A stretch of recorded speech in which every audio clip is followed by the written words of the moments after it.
En se donnant pour mission l'éducation de la population en termes d'économie d'énergie, différents corps de métier animent des stands d'information dans le département en espérant mobiliser un effectif important et l'appuyer afin d'acquérir les réflexes bénéfiques qui allégeront les factures et le taux de gaz à effet de serre qui nous emprisonne.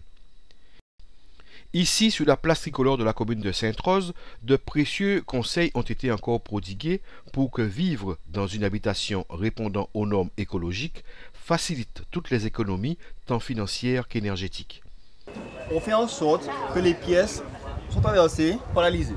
Donc entre les pièces, vous voyez qu'il y a des ouvertures, entre les pièces, des brasseurs d'air qui font l'air circuler pour que la maison soit agréable à vivre toute la journée. En toiture, un isolant pour atténuer l'effet thermique du soleil. Un bon isolant, on gagne facilement 5 degrés à l'intérieur.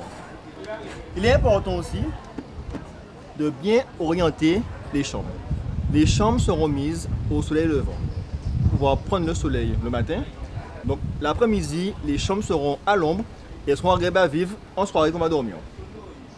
Alors bien sûr, la maison dispose de la citerne pour l'eau de pluie. L'eau de pluie est gratuite, elle tombe du ciel. La moindre des choses, c'est de mettre un bac pour récupérer.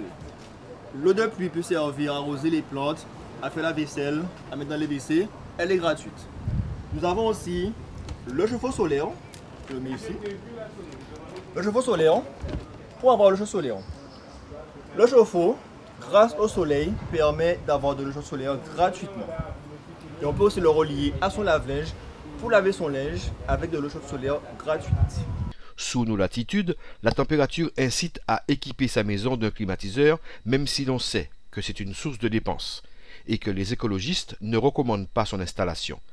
Mais depuis peu, les progrès techniques ont permis de mettre au point un appareil solaire adoucissant aussi les températures élevées.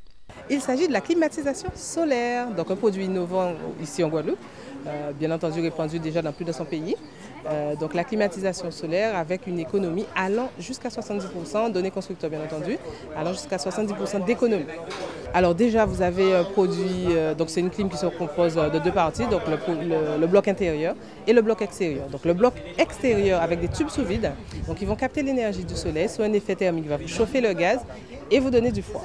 Donc écologie, économie et confort. Le soleil a des avantages que l'on ne se doute pas, et pour cause. Le clou de l'exposition a été cette conception de four solaire que d'aucuns s'imagineraient plus sophistiquée, alors que le résultat demeure tout à fait identique, même conçu avec du matériel de récupération. Il n'y a rien de mieux que le concret. Le principe, je concentre l'énergie du soleil en un point focal et puis cette lumière se transforme en chaleur en frappant le bas de ma marmite. Donc, je n'ai rien inventé en fait, nous appliquons des lois physiques qu'on a déjà appliquées ailleurs d'ailleurs.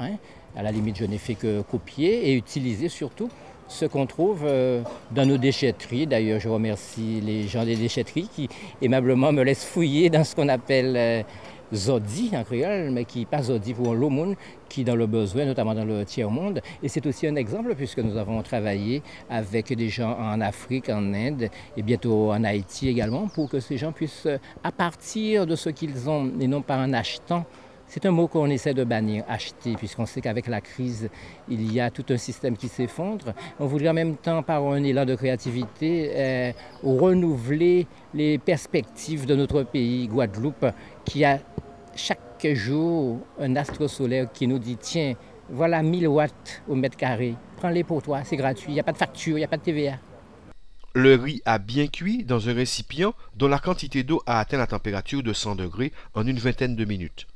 C'est la preuve vivante que tout ce qui nous entoure peut nous aider à économiser l'énergie. Les techniciens chevronnés utilisent également les rayons du soleil dans sa gratuité la plus généreuse.